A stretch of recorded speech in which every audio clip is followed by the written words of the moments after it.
Vous vous sentez souvent bloqué en entretien parce que vous avez trop préparé vos réponses. On a tous peur de dérailler, alors on finit par mémoriser des textes entiers. Mais si je vous disais que l'IA peut vous aider à préparer sans que vous ayez à réciter un seul mot? L'objectif n'est pas d'avoir la réponse parfaite, mais de maîtriser votre histoire. Beaucoup pensent que l'IA va prendre notre authenticité. C'est faux. L'IA est votre sparring partner, pas votre prompteur. Elle vous aide à structurer vos idées clés et à anticiper les angles d'attaque, mais c'est votre personnalité qui doit livrer le contenu. Elle affine votre message, elle ne le dicte pas.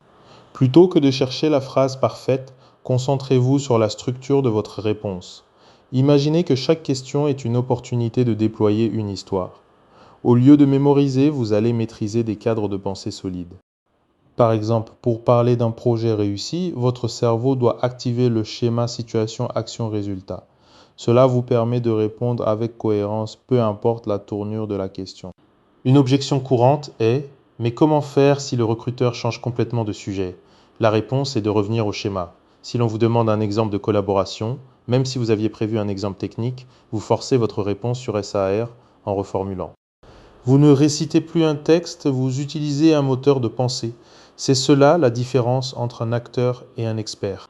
Maintenant que vous comprenez l'idée, il faut un cadre. C'est là qu'intervient la méthode situation, action, résultat ou SAR. Au lieu de mémoriser une longue histoire, vous allez apprendre à décortiquer vos expériences passées. L'IA va vous forcer à structurer chaque compétence que vous voulez vendre en utilisant ce cadre précis. Prenons un exemple concret. Si vous postulez pour un poste de chef de projet, au lieu de dire j'ai géré un projet, vous utiliserez SR.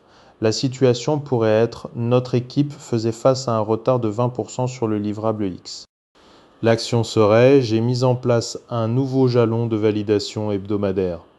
Et le résultat: nous avons rattrapé le retard et livré en avance de 3 jours. L'IA vous aide à trouver ces données chiffrées. Vous savez maintenant structurer vos réponses avec SAR. Mais comment réagir quand le recruteur vous prend au dépourvu?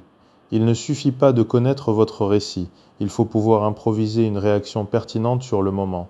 C'est là que l'IA devient un simulateur de crise. Elle ne vous demandera pas une réponse parfaite, elle vous mettra en situation de stress contrôlé pour vous entraîner à la fluidité. Imaginez que vous parlez d'une réussite et soudain, le recruteur vous demande: et si ce projet avait échoué, qu'auriez-vous fait différemment? Au lieu de paniquer, vous utilisez le cadre SAR pour analyser l'échec.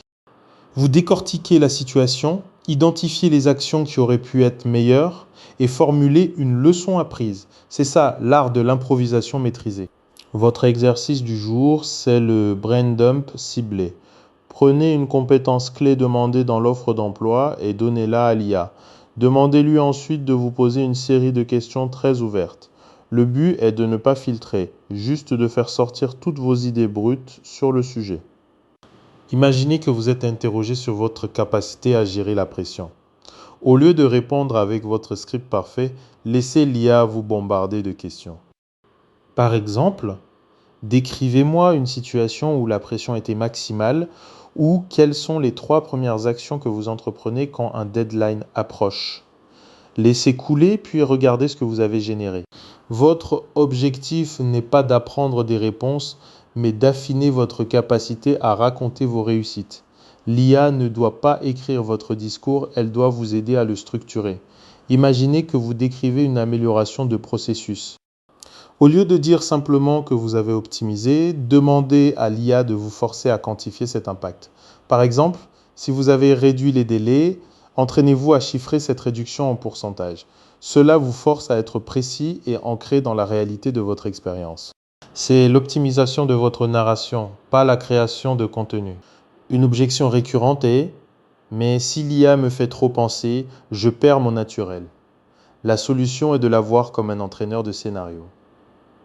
Lorsque vous répétez une réponse en mode simulation, demandez à l'IA de jouer un rôle très spécifique et difficile, comme un recruteur sceptique.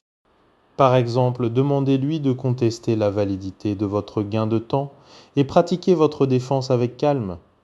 Cet exercice renforce votre aisance à improviser sous pression, vous gardant authentique mais mieux préparé à chaque angle d'attaque.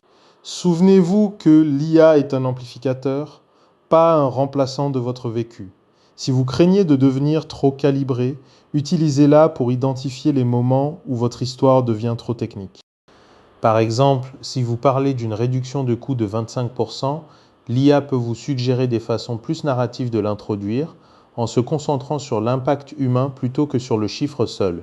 Pour passer au niveau supérieur, intégrez cette dynamique dans votre préparation. Retrouvez le parcours complet, préparez un entretien avec l'IA sur Talkie Academy. C'est là que vous trouverez les simulations avancées pour transformer chaque réponse en dialogue naturel, prêt à être déployé.